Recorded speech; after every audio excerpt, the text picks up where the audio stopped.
asa fanaovan-gazety voateo itohina ny zo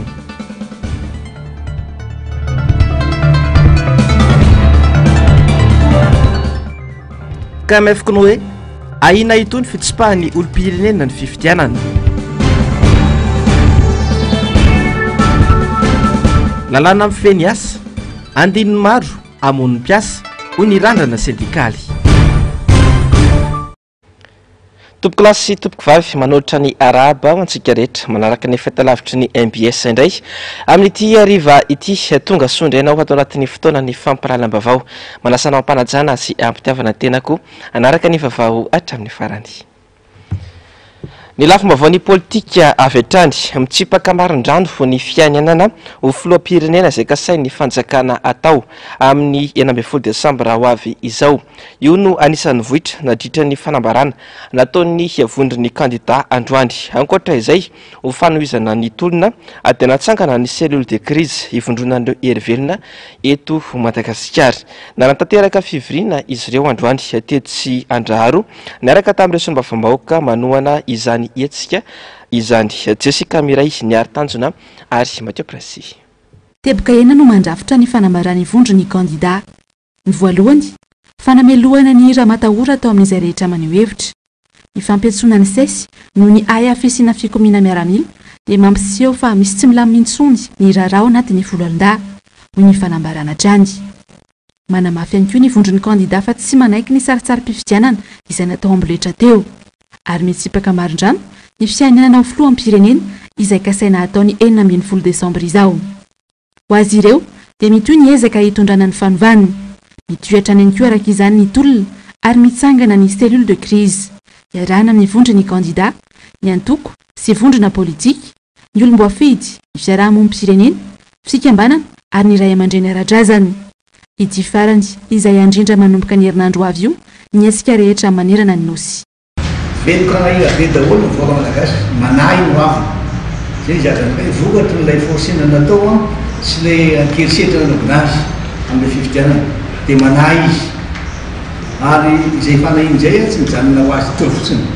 fa koa toy amin'ny fivelomany, toy amin'ny asany, toy amin'ny fianarana izy any tsy manahy dia ahoana no avy dia ahoana manaraka dia zay rehetra mivory rehetra mitady jetra zetra fa mbola milaza aminareo zay ary manamafy fa ny zavatra misehony tsy tonga lavitra mihitsy ny firenentsika hoe zay zany voaka vao mi tena mianzay ihany zay tsy mitombona mihitsy ny saina fotoana na dia anatreny fety hiatrehana fa milaza aminareo fa tsy mitombona mihitsy ary tsy anana zany stabilité zany mihitsy fitondrana iseho na inona na inona amresan'ireo ko maro mihitsy anie mavoaka malagasy mihitsy ny milaza hoe tsy mety tsy ekena na lero daholo vazatany rehetra manera Madagasikara na manera ny tontolo zao tsisy atrehana intsony satria fantany fampitondra filoha tsy afaka hiaro azy satria tsy mitovy aminy. Anisan'ny vohitra androany ihany koa ny fanolorana volavolan-dalàna avy amin'ny solom-bavambahoaka miaradia amin'ny vondron'ny kandida eny amin'ny antenueram-pirenena. Misy teboka 4 io volavolan-dalàna io izay miompana tanteraka amin'ny fanatsarana ny zotra-pifidianana. Araky ny tsokevitra navoaka ny mpanaramaso ny fifidianana. Lafim-baovao ny politika izay hatrany raha ny tety androm-pivoriana dia androany no tokony nirosona tamin'ny famalian'ny mpanatanteraka ny fanontaniana avy amin'ireo mpanao lalàna tsy tanteraka nefa izay fionana teo amin'ny mpikambana eo anivon'ny governemanta sy ireo solombavambahoaka izay tamin'ity androany ity. Fanambanina ny vahoaka malagasy izao zava-misy izao hoy ireo solombavambahoaka efa mahazatra ny fanitsaka tsan-dalàna fa ny tsy fandraisana ny fanontaniana avy amin'ny vahoaka tahaka izao no efa tsy rariny itsony araka izao fanadidina nataony Germain Mejanary sy Tahirinena izao. Nangina tanteraka ny antenimieram-pirenena na dia efa fandaharam-potoana vita sy efa ao anatin'ny tetiandro androany ny anaovana fiainana mivantana eo amin'ireo mpikambany governemanta sy ireo solombavambahoaka. Ny rindrina ny varavaran'ny toeram-pivoriana ary tsy nahitana solombavambahoaka tetỳ an-toerana. Ity no afatra nalefa ny filohan'ny antenimieram-pirenena ho an'ireo solombavambahoaka izay manamafy ny tokony anaovana ilay fanontaniana ho an-tsoratra ka ho alefa any amin'ny governemanta. Tena menatra ny vahoaka malagasy aho malona izao zava-misy izao hoy kosa ny solombavambahoaka Roder Kotomanjato. Mangina ny assemblée androany satria marina zany satria omaly nandiry zareo tao amin'ny assemblée nationale satria ray volana nafaty amin'ny papasolo dia azo zareo nalainy nitoerana dia nandizany zany le olona vao ray volana amin'ny maty zany ny assemblée zany mbola maty mbola misaona satria olona navita be zany tsy navita be na izy tao aminazy tao amin'ny RD zany ataoko hoe faly mampaty le RD dia mbola mitsinjaka izy hatramin'izao dia zay le izy taratasy atsoratra tsy zany ny lalam-panorenana fa tena fasafasy direct le fasafasy any ahitan'le vahoaka fa nitenenina mivavany le député sy olomavambahoaka le izy ho an'le premier ministre zay sy ny gouvernement avy misy firy izy ministre samy mahazo ny azy eo daholo izy fa ty hoe soraty nga io apistily ty hoe soraty raha ny amin'ny any misy apistily ny soraty fa ty raha mpanjakana raha ambahoaka mba te halala le vahoaka iny raha teneninao raha tsy manoratra izy zany izy samy izy ihany hoe asoraty le izy dia tia ataoko hoe tahetaka tia le matao premier ministre dia amin'ny gouvernement dia mamoany premier ministre ho an'ny député tsy ny député iny ny mena an'le zavatra fa le vahoaka e ho hitan'le vahoaka direct zavatra hoe zay le lalam-panorenana fa ty moa lalam-panorenana io izy tovy amin'izy menakavy a zinona nataony eo zavatra lainga dolo natao article zany sy teny article to ny article fantatra izy menakavy dia article ovana ny 42 dia asina 46 dia asina ovana dolo le article zay no fanjakana misy am'izao fotoana dia mpanova article zay fanjakana mpanova article fa nososena ny solombavam-bahoaka no ataony mpanatanteraka ho hiatrany ny fanazavany ity solombavam-bahoaka ity tsy ny député no mila ny valiny ilay fanontaniana fa ny vahoaka malagasy izay ny fidy ireo député ireo satria ny député na solombavam-bahoaka dia natao hitondra teny vahoaka ao amin'ny assemblée nationale ao fobeany disy ataony izy a miantso zany araka ny lalàna dia hoe atsona zany ny gouvernement tatarian'ny premier ministre hanao tatitra ary ilazany reto koa zany a ny asany amin'le premier ministre hoe misy nyreto forena any aminay anakiroa le izy a ndray a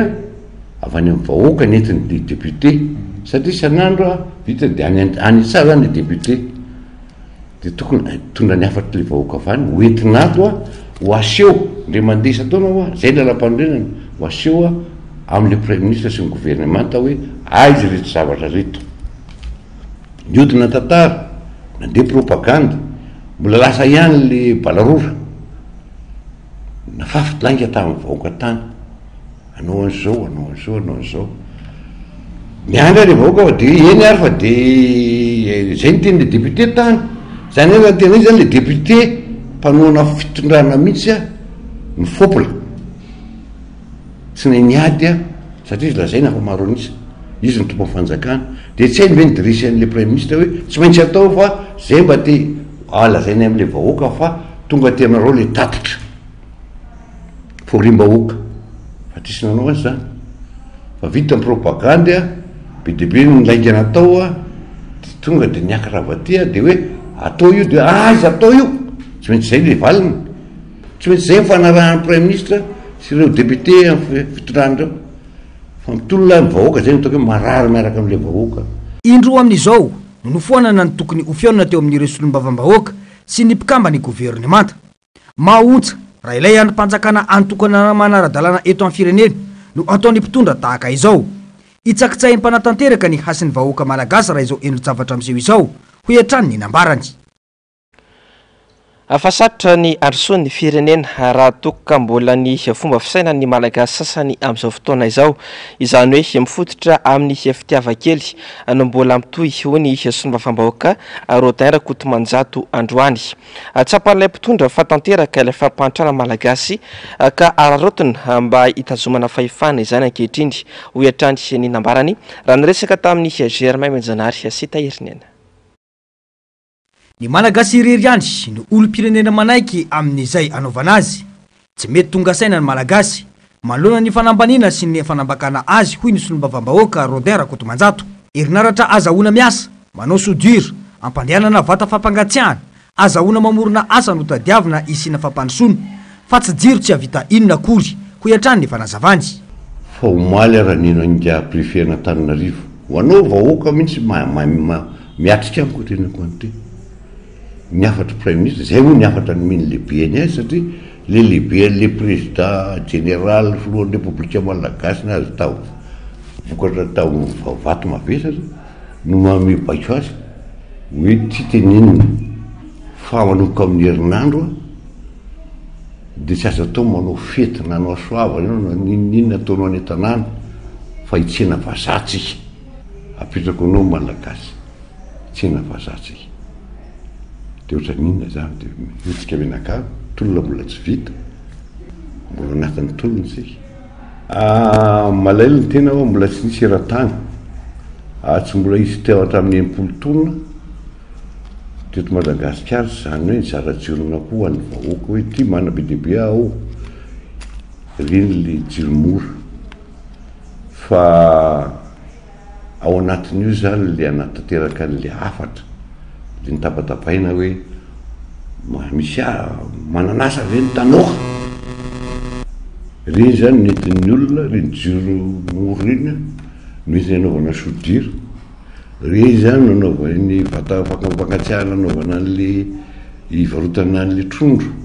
reny zany le vato reny zany nanaovana tonana fanaovana totona lafarine zay totona provante jiromora reny satria menasa reny zaraina an'le olona de ohatra ninona le izy de rehefa makaiza de zay le fitabahoaka fa iany mbola tsy zany hoe eny mety andeha ny ricantoni atoato satria lany izy metsy misakafo de no izara ricantoni am'zay le gasy rehefa malaila ny tena fa gasy mahita azy vao maraina amin'ny dimy maraina fa tsy mbola milasaky ny orana tsy mety foy le fozaora ray kely olona tao anaty maina ny tany de miandrorana voavokatra de jerenao fa manomboka eny tamin'ny maro ivenakavy le mbola tsy misy miakatra tonga n'le zay ny fiainana malagasy de zay ny jerena fanjaka oreto tonga avasaina mila manova fomba fisainana ny malagasy sasany raha te ampivoatra fiainana sy ny firenena tsy hisy Madagasikara androso raha toka mbola toy izao ny fomba fisainana ary sarotra ny anantenana fandrosoana raha toka aty amin'ny taona 2024 tsy zavatra ampandroso fa karazana tapombaso dia mifaly fa lafanjavatra maro mikasika ny raharam-pirenena amin'izao fotoana izao no ny velabelarina tao anatin'ny fandarana angaredona tamin'ity androany ity niompana indrindra tamin'ny zavamisy taory ny famohana ny voka-pifidianana sy ny fanohizana ny tolona nataon'ny vondrony kandida sy ireo mpiaradia amin'izy ireo ny famelabelaran-kevitra izay ny vaninana n'Andriamatoa Laurent Ramarson avy amin'ny antoko MMM na ny antoko malagasy miaramiainga mialy rarinombana sy andry rakoto marara hatrany amboalohany no efa tsy nankasitrahan'ny maronista ny fikarakarana sy ny fiatrehana iny fifidianana filoham-pirenena tamin'ny 20 ny volana novambrindy fandany vao nivoaka ny valim-pifidianana ofisialy izay nanambarana ny fahalaniny kandida larana fahatelo ny amafy ny fiatrehan'ny malagasy ny fiainana ara-tsosialy izay efa tsy nojereny ny mpitondra mihitsy fon'izy ireo teo amin'ny fitantanana ny firenena 5 taona latsaka kely izao ny amafy ny délestage sy ny fahatapahan-drano nahitana fiakarany ihany koa ny ankamaroan'ny entana eny an-tsena indrindra fa ireo izay tsy afa-miala amin'ny fiainana andavanandro ny mponina toy ny vary sy ny menaka ary ny siramamy tokony tsy anaklembenana ary ady amin'ny tsirariny ao anatin'ny filaminana araka ny fanambina petraky ny vondron'ny kandida ny vahoaka malagasy ho ny nambarany mpanao politika avao amin'ny antoko MMM na intsy ihany koa izy raha nilaza fa tsy mitondra makaiza ny fahefana azo tamin'ny tsirariny metoka to vita fifidianana zany fiakaran'ny vitipianana eo anatrehany rehetra tsy izay tsy miakatra raha ohatra ianao ka anaklemenana amin'izay fotsiny inko ka tsy hitadony hoe inona mahatonga an'io ary izany tena miandraiky zany io ary izany tena fototry ny olana fa iambina fotsiny hoe nareo collectivité candidat no nitarika anainanao anitsy nanao andro no tsy nitarika anareo mihitsy ny collectivité candidat anao anitsy nanao andro tsy nitarika atsika mihitsy isitsika ny fahatonga vazaitsika no nahatonga atsika naraka azy ny teny hoe andao hiaraka safidy nataontsika hatramin'izao de le hoe safidy etsika mpilaminana ny antony de tsotra ihany raha vo etsika atao amin'ny alalan'ny herisetra io de tsisy dikany mihitsy le resaka hoe famerenana ny ara-dalàna le lalàna natao zany le lalam-panorenana hitsakitsahana le herisetra reny natao herisetra arotra be hoan'ny vahoaka teoriana le taranaka indrindra ny iny fa hoe nareo olona madio saina nanao ny tolona ary akanjo fotsiny nanaovanareo dia andeha isalotra akanjo mahita ny ray eny ko ve sy kabolona ohatra ny ataony resy le mpanisakitsaka lalàna sarotra be ka hoe inona no atao raha fakafitsy hoe tsika tsy anatsiny mihitsy ary azo lazaina fa zavatra nitranga dia tena fahandresena goavana mihitsy tamin'ity satria ny ompitolona reo olona fanilaka mifananatra amin'izay faharoa be dehibe mihitsy ny tonga saina amin'ilay hoe mila averina ny ara-dalàna sy ny ara-drariny ny fahamarinany tamin'ity zay ny mahasarisaritsarotra le tolona amin'izao fotoana izao satria tsy any hoisyn-dalantsika tsy te hisarika ny olona andao hoe andeha tanabasitsika tsy mitondra makaiza mihitsy ny fahefana azo avy amin'ny tsirariny avy amin'ny tsara-dalàna sy avy amin'ny ramandrika tsy mitondra anakaiza nanamafy ity mpanao politika ity fa tsy hipetra-potsiny manoloana ny zava-misy ny vahoaka malagasy indrindra fa ny tanora manoloana ireo fanjika an-dalàna nisy taloha nandritra ary aoriany ny fifidianana ireny raha ireo tanora ireo no haitsika no manentana azy no manofana azy no manetsika azy any amin'ny lalana tokony eleny dia zay zako hoe zao izy lasa tika lasa tsy aritso porotron'izany zao be dehibe amin'izao fotoana izao nareo tanora varam-pianarana tonga indray ty ny farany taona krismasy tombaovao dia tena marikivy mihitsy anarana zany na vita fianarana nefa dia mbola anao noely manjona indray anao krismasy mampalelo indray anao tombaovao tsisy nininina ray sy dia mino hoe sery sifa hipetra-potsiny reo olo reo mino hoe de hoe hiary fihitra ao dia ohatry zao nkeo amin'ny heritaona tsy maintsy hietsika ireo tsy maintsy hitady lalana ireo ary zay ka izy le lalana ary inona atao dia hoe zay izy hoe zay manoro lala mahitsy ho an'ireo mamindra aina efa ela no nangetaheta fiovam-piainana ny ankamaroan'ny vahoaka malagasy noho ny fahatsapana ny tsy fandehana ny fitantanana ny firenena araka ny tokony ho izy tao anatin'izay timotona farany izay ny lafiny ara-tsosialy no tena mampitaraina ny mponina satria efa tsy zaka intsony ny vidim-piainana eto Madagasikara ary mikorosy fahanatrany ny firenena manoloana ny zava-misy fanahatra adiny telo sasany maherikely sy ny fakana ambavany sy ny mpanao gazety Gasikara Fenosoa izay mpanao gazety ny Serial TV androany tena amin'ny sampana fikarohana eloka be vava etsy fiadanana fandarana ny vainan'Andriamatoa Christian Tabiera ny alatsinainy 4 Desambra lasa teo no antony nanaovana fanadihadiana azy hoy ny mpisolo vava maître Eric Ravidson na le fanody ity mpanao gazety ity saingy mbola mitoy kosa ny fanadihadiana raha ny fanazavana voarainy Jesse Kamiray sy ny artanjona ary Mathieu Princy teny antoerana tamin'ny 7 maraina katrika no tonga teto fiadanany Gasikara Fenosoa mpanao gazety niatrika ny fanadihadiana natao azy taoriany fampiantsona voarainy omaly izay milaza fa voaroaroa nampiresika miaramila ikioma ny tenany naharitra ora 3 sy sasany fanadihadiana natao azy fandaharana niarahany tamin'ny Christian Tabiera ny alatsinainy 4 ny volana Desambra teo no fantatra fananaovana fanadihadiana azy ho ny mpisolo vava ny antony antsona anay ny antsona azy dia mahakasika ny émission invité du jour nandraisany an'Andriamatoa Christian Tabiera mahakasika an'iny zany ny antsona anay mbola ao anatin'ny famitorantsika zao dia tsy afaka miteny zavatra lavabe fa eo tsika mahita azy manazy io izy io mody tsy misy intsony ny fahalalany asa fanaovan-gazety eto Madagasikara raha resaka tao anaty fandaharana no ny ampangana sy nampanantsona mpanao gazety ho ny sekretera jeneraly teo aloha teo anivony olavitry ny mpanao gazety misy tokoa ve le fanotonana le fahalalany ny asa fanaovan-gazety amin'izao fotoana izao sa tsy misy fa raha ohatra ka ao anatin'ny fandaharana no hiampangana mpanao gazety hoe mitarika miaramila ikomy dia tena le fahalalany ny asa fanaovan-gazety mihitsy no tsy misy eto Madagasikara raha tsy izay le izy dia zavatra hafa zany zay satria mampatsiahy fotsiny aho hoe fandaharana interview no ataony Gasikara Fenosoa raha any ampitan-dranomasina raha tena mpapiororo mihitsy no atao interview tsy voatotoana andeha atao enquête ilay mpanao gazety ao anatin'izay fanatanterahana ny asan'izay tsy manetana ilay mpanao gazety anao zavatra fa mametraka fanontaniana amin'ilay vahiny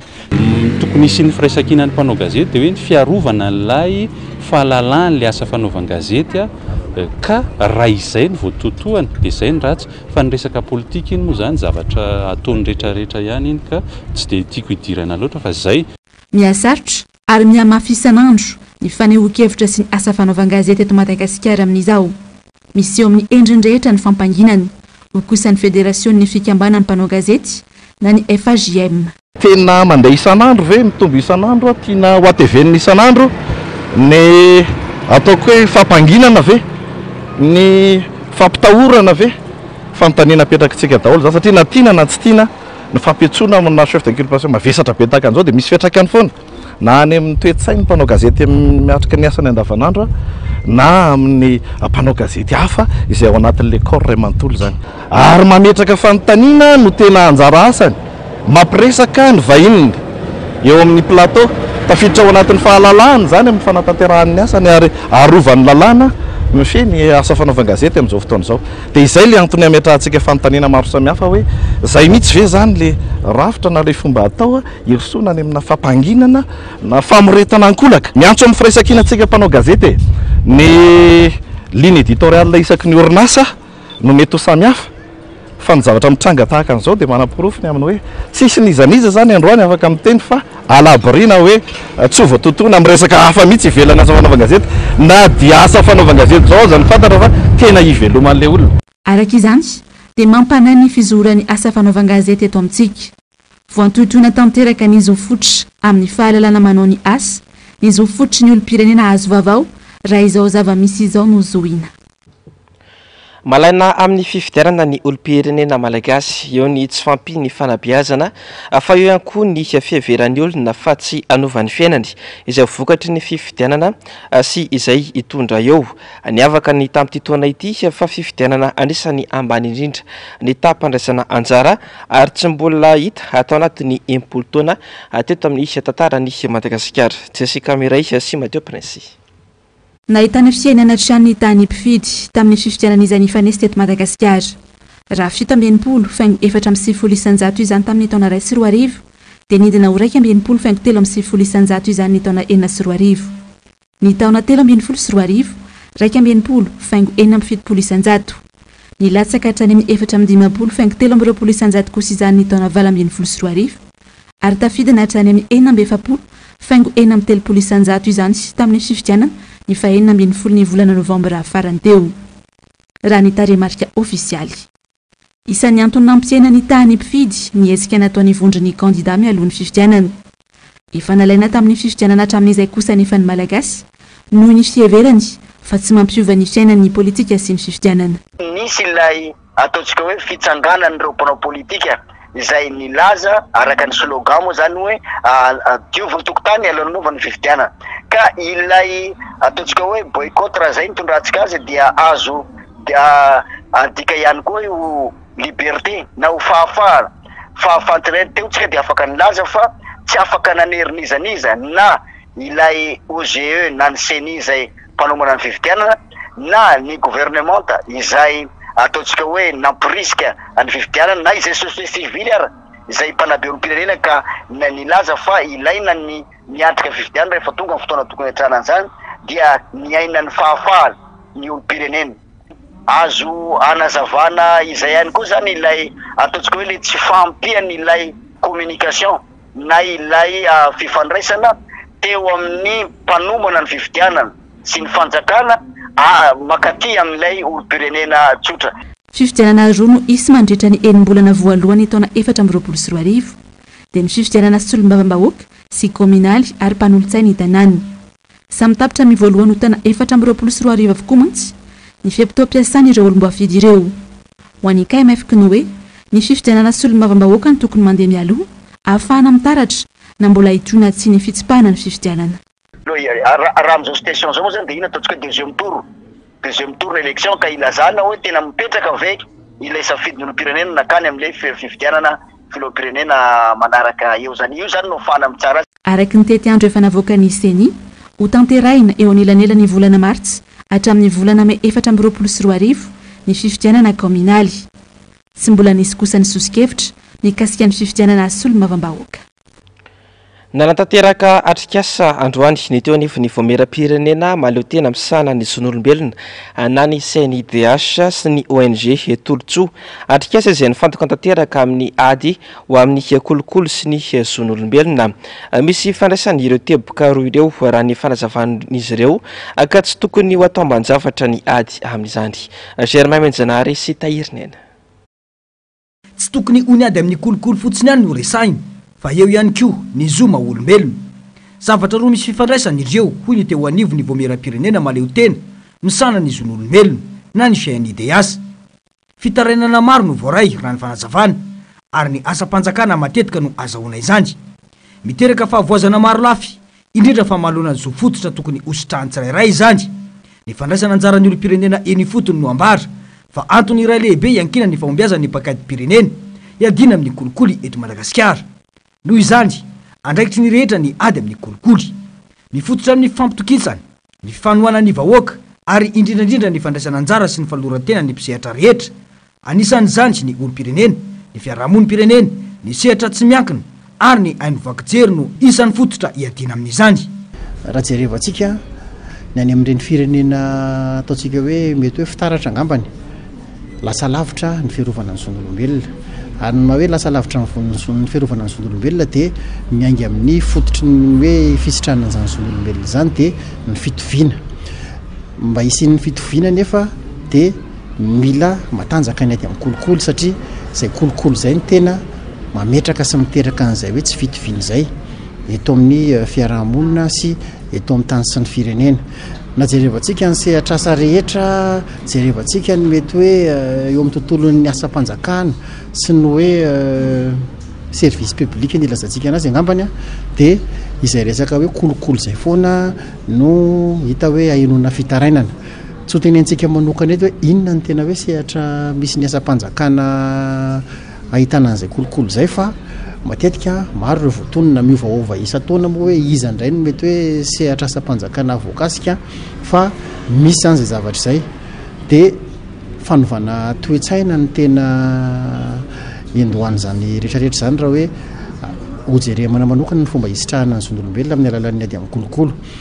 Tsy mijanona eo amin'ny lafiny arabola sy ara-toe-karena ihany ny fiantraikany kolikoly fa mpaka hatramin'ny fisitrahany rehetra ny zo fototra amin'ny maha-olona raha ny fanazavana. Raha ny hita efa maro mpanao fanadihadiana toy ny transparency sy ny afrobaromètre fa lizy azo takarina fotsiny raha resakitsika ny rotrany ny herisetra rakan'teny ohatra ny herisetra sy ny kolikoly eny anivon'ny fampianarana zao dia le zo hianatra sy be. Eo amin'ny fomba ahoana moa zany hoe toeram-panabeazana atao ampanjakana izay zo hianatra ao any ankizy izay lalana anankiray ahafahany mahazo fahalalana sy fahaizana hoe miaro eo amin'ny fiainana no lasa ohatra ny karazana herisetra miatra indray le lalam-pianarana mihitsiny izany. Dia hita ao anatin'izay zany fa tsy misy izy afaka ary marobe ny ohatra zany fa misy fifandrohizana foana zany dia izay roa izay no tiana hiavotra fa mipetraka eo amin'ireo lafin'ny jo maro na ny zo fototra na ny zo ara-kolotsaina teneniko teo na ny zo civisme politika fa le lalan-tsaina no tianisariana zany hoe rehefa miresaka trangana kolikoly dia aza hoe le kolikoly fotsy fa misy fiatraikany any amin'ny zon'olombelona izay Tsara ny manamarika fa rafi-panjakana dimy no misana ny ady amin'ny kolikoly ho aneto Madagasikara dia ny CSI, ny Bianco, ny PAC, ny Samifine ary ny Aray. Fa mpanao gazety no sady mpakasary antsoina hoe Bebera ao amin'ny gazety Antsoratra Basivava no novonoina telo lahy akanaratra mafy omaly alina teny paraky Soanirana no nisehon'ity asa ratsy ity tokony ho tamin'ny valora alina tanoany araka ny loram-bavao mamo ireo telo lahy ireo ary nanao fanahinina ny bandalana nampaneno klaksona ity mpanao gazety mpakasary ity mba ikisanan'izy ireo saingy daroka avy hatrany no setron'izany. Tsy vitan'izay fa natosika ireo telo lahy ka nilatsaka sy ny anjera atao anaty tatatra misy rano maloto teny antoerana ihany koa ity mpanao gazety ity. Nitaro-dositra antsoaka ireto farany taorian'izay raha ny fampitambavao hatrany dia efa fantatra avokoa ny mombamomba azy telo lahy navandoza ireto. lafa mavaony sosialy indray taori ny fanapahan-kevitra nivoaka teo anivony anteny meram-pirenena omaly fa tsy hodiniana amin'izao fivorina izao ny lalàna mifeny asa dia nitondra ny fanehoan-keviny ny teo anivony randrana sindikaly tamin'ity androany ity iankina ny fiainam-bahoaka indrindra fa ny mpiasa malagasy izay lalàna izay ka tsy tokony ambanina tahaka izany hoy ny fanazavana Germain Menjanary sy Tahiriniana. Tsy natao ho an'ny randrana sindikaly irery ny lalàna mifeny asa fa ho an'ny mpiasa rehetra amin'ny sehatra miankina sy tsy miankina hoy ny randrana sindikaly androany. Miantefa manokana amin'ny resolom-bavam-bahoaka manoloana ilay fanapahan-kevitra fa tsy afaka andinika ny tolo-dalàna momba ny asa ny député amin'ity fotoam-pivoriana ity. Lalàna efa vita iny fa mbola misy 30 farafahakeliny zany ny didy fampiarana tokony voaka tsy nivoaka tao anatin'ny 0 taona zay dia samy nanao esaka moa zany tao anatin' izy vita indray izy ity ohatry somary mahagaga ihany hoe déçu kely ihany zany zay hoe efa miketriketrika 3 taona tao anatin'izay lazaina ny fanjakana hoe hiditra ao anatin'ny fatoka bebe koa any sosialy ny programme lasa manaraka nefa hoe ty fototry ny sosialy ndray indrindra moa ty mpiasa no hoe ahemotra fa tsy azo atao maika anao hoe faraparasa mba ampidirina sekisisika farany tao de akory atao moa zany fa en général zany de miandry fa tsy de tena afapo zay am'izay le fanemorana azy zay zany. Misy andiny maromaro ao anatin'io lalàna io mbola atahorana amon'ny mpiasa raha ny fanazavana. Isan'izany ny andiny 720 mikasika ny antsoina hoe contrat à durée déterminée na ny CDD. Faharoa ny andiny 530 miresaka ny chômage technique eo ihany koa ny mikasika ny fanaovana andrana na ny essai. Anditry ny 9 taona ianao CDD foana sobaka kambodirina nefa nen'ny fanjakana firenena hafa zao ohatra zao ny zareo any Guinée 2 taona ihany ny farafabetsany na de hoe mahazo manavao CDD indroara de zay fitambaran'izay tsy mahazo metry ny 2 taona zay ny tokony ho izy fa raha iny 2 taona iny telo zany ianao indroa zany ianao de lasa telo zany 9 taona tena mamony mpiasa zany raha tamy eto amintsika am'izao andro zao ny faharoa de le hitatsika tsara le mikasika ny resaka chômage technique iny le nalaza be lasa mahay chômage technique adolo zao zao vahoaka de hoe raha ohatra mbola misy ne zany ny zava-doza ohatrany reny de hoe mamoka déclaré ny fanjakana hoe loza voajanahary ohatrany reny de hoe azo lavaina 9 bolana ndray chômage technique nefa ny am'izao efa 9 bolana zany tsy mandray karama tsy mandray na ariara zany mpiasa de ahoana ny iainatsika eo na 9 bolana de manasosokevitra ny randrana sindikaly ao anatin'le izy hoe kosa tsy mety zany fa raha ohatra ka misy zany de tokony mifanaraka any anatin'ny atao hoe convention collective ny syndicat sy ny mpampiasa manao ady hevitra dialogue social zany hoe zao ny mesure d'accompagnement kosa atao omban'izany fa tsy tonga de azo alavaina fotsiny zavatra enjana be ny anankiray de mikasika ohatra zao ny ihany ko le resaka le hoe manao essai ao anatiny eo de hoe afaka ny période probatoire 9 bolana tsy mety zany fa tonga de iny tonga de iaina ny mpampiasany fa hoe mila atao mazava le izy sosokevitra nataonay ao hoe raha non cadre le olona de tokony 3 volana azo avozin'Andriamandeha tsy manino zany raha cadre zay vao tokony hoe 9 bolana azo avozin'Andriamandeha fa mbala isaratsainantsika hoe izy ara ve ouvrier de 9 bolana ho anao essai foana de mbola azo avozin'Andriamandeha aiza kosa zany mila mazava le lalàna rehefa hoe navozina ihany de tokony mba atao hainy rehetra vakina le izy. Efa mpikambany OIT hatramin'ny taona 790 i Madagasikara nanasoniny fifanarahana iraisam-pirenena fototra 720 sy 770 resaka fahafahana manangana sindika zo sindikaly sy fikambanana. Ny soratra ao anatiny de hoe afaka maka anleatsakemboka amin'ny karamany ny mpiasa fa tsy hoe ny mpampiasa no maka ny any mpiasa raha ny nambarany atrandy fa no itoerana zo fototra sindikaly zany ho iatrany nambarany izay isan'ny voakasika ihany koa sy voaresaka ao anatiny io lalàna io. Tsara ny manamarika fa efa tany amin'ny 30 taona lasa tandy nodiniana farany ity lalàna mifeny asa ity teto amintsika. eo amin'izay lafim-bavoany sosialy izay hatrany fasarana anaty soroamantany no tsy maintsy zakainy vahoaka malagasy noho ny tsy fahaiza-mitantana. Azo antoka ho zato isanjato ny fiakarany vidin'entana eny an-tsena akazary mihinana tapa-kibo ambanivohitra sisa ny ankamaroany vahoaka malagasy raha ny fanadidina nataony namana mpanao gazety Antsarary Malala sy Tahirinena. Ny taona 2024 no makaty no tena nahitana fiakarana be indrindra ny tany vidim-piainana. Finiavana ara-politika sy fahaiza-mitantana no takiana azahoana manarina ireo lesoka ara-piariana. Raha ny zava-misy hatreto ho mafy noho izay 5 taona lasa izay ny fiatrehana ny taona ho avy eo hoy ireo olom-pirenena sendranay. Fa raha ny tena hoe ny tena marina zany dia efa miopapany tsy mijanona zato isanjato efa mihoatra be raha vary vidiana efajato ny kapoka ny taloha efa 5 000 zao zay dia efa 100% efa mihoatra zay nefa isa taona mavesatra le izy aloha mavesatra le izy ny tena mizaka an'izay tokony zakany tena dia le tsy zaka mihinana izy le tsy zaka zay le izy miakatra daholo mihitsy ny rehetrarehetra na ny vary na ny legioma na inona rehefa entana rehetra zany dia miakatra daholo indrindra zao fa ny voatabia zao teo raha etsy ny kesika dia zao efa mbo nidina enina alina indray aloha misy fotoana le izy dia raha vao vita fety indray zao io dia tonga dia miakatra indray mividina voatabia satria zany ny voatabia misy fisiny dia misy tsy fisiny koa dia ohatr'izay daholo inge mahatonga le entana lafo rehefa eo amin'le fahavokarana dia milatsaka ny vidiny entana rehefa eo amin'le tsy fisiny dia miakatra ny vidiny entana dia ohatr'izay dia io zany dia mifahaiza mandamina ihany nentina miaka miakatra foana zany le izy fa sisy hoe iny fa niverina nidina na ohatra zany fa mba sy namaritana anazy zany dia le feo hoe iny ty taona ray manontolo ty zany taona ray manontolo zany après ny saison cyclonique zany dia tena mikorosy fahana tanteraka tsy ny mpanjefa irery any no mikaikaika no fitangany vidim-piainana fa na ny mpivarotra ihany koa azy hatrany am-potony hoy ity mpivarotra iray ity ny fisondrotana ary nahitana io fiakarana io avokoa ny entana midin'izy ireo ka mahatonga ny mpanjifa ampiana ny entana tokony hovidiny. Ie dia io zany mitsinja rehetra zao eto zao zay mivarotra zao zay taloha zay mivarotra tena mandeha dia mandeha ny tsenanay zao tena tsy mandeha mihitsy ny tsenanay na volan-doavana etra ary tsy voalotsony maka ovo zany ianao ovo 20 kilô ny alainao 3 andro iny voalany indraindray ary tsy lany dia aloha fotsiny iny dia ianao zany tsy maintsy mizara mena olona tsy zay ariana aloha mena hoan'le tsy manana sahirana le mba mpangataka konko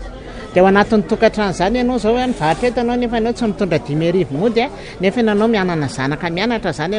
ianao tsy maintsy mametraka gote amin'ny mpianatra tsy maintsy mametraka frais amin'ny mpianatra dia iny zany tsy maintsy tsinjarainao dia indray andro anao maketana dia indray andro tsy maketana mandany zany indray andro dia indray andro maka indray andro tsy maka. Ny vary sisa no lara-pameana amin'ireo olona ka izay ahafahana manjifa izany no tena imasona na dia miana amin'ny mahazatra aza ny fatra arotsaka tsy misy intsony ny vola tahiry hitsinjovana no avy fa izay eo am-pelantanana no tsy nijaraina mba ifanaraka amin'ny zava-misy. Tsy maintsy misy ny ampandeferina izay mety heritreretinao hoe afaka zany ohatra zao hoe ny laoka mila tomaty dia ny tomaty zany sy voatery sy maintsy andrahoina ny tomaty dia zany dia tao laoka sy tongolo fosiny ohatra izay mba mampisy an'le odeur mampazoto mihinana zay zany no anaovana anazy. Ny tahiry aloha dia sarotro tenenana hoe fa misy tahiry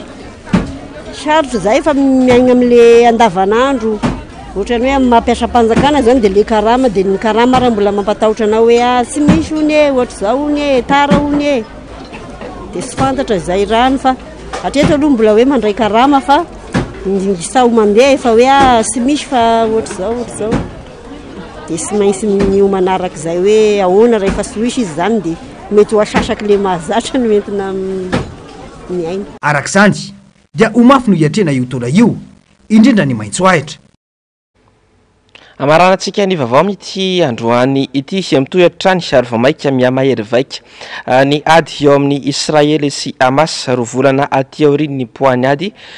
teo amin'ny rotonta fantatra fanamoizana ain'olona 10 mahery indray ny fanafiana ny seho androany vao maraimbe mialy rarombana sy andry rakoto marara. Tsy mitsaha amin'ny tombony isan'ireo olona mamony aindy vokatry ny ady eo amin'ny Israely sy Hamas. olona tsy latsaky ny efapolo no indray namony ainy tany amin'ireo tanàna lehibe indrindra any Ambohitokaja vokatry ny fanafiana ny soetany toerana androany vao mangiran-dratsy ankoatra ireo olona efapolo namony ainy voalaza ireo olona ampolony hafa ihany koa no maty tany Jabalia any amin'ny faritra avaratra sy tany Kanones any amin'ny faritra atsimon'ny Ambohitokaja raha tsy ahivina ny voadiny hamotika tanteraka ny Hamas taorian'ny fanafiana nataon'ny vondrona islamista palestiniana tany atsimon'ny Israely tamin'ny 7 oktobra lasa teo izay nahafatesana olona 209 ny fanjakana jiosy raha ny mikasika ny palestiniana kosa indray olona 777 Israeliana no maty hatramin'ny nanombohan'ny valokafatra ny Israeliana araka ny tatitra farany avy amin'ny ministeran'ny fahasalamana ny Hamas 700 amin'izy ireo dia vehivavy ary latsaky ny 12 taona izay maty ny daroka bomba Israeliana araka ny loharanom-baovao hatrany araka ny filazan'ny gouvernemanta Israeliana takalina 730 no notazonina tao a Gaza taorian'ny fampitsorana azy ireo tamin'ny faran'ny volana Novambra tao anatin'ny fampitsarana ny ady nandritra ny 7 andro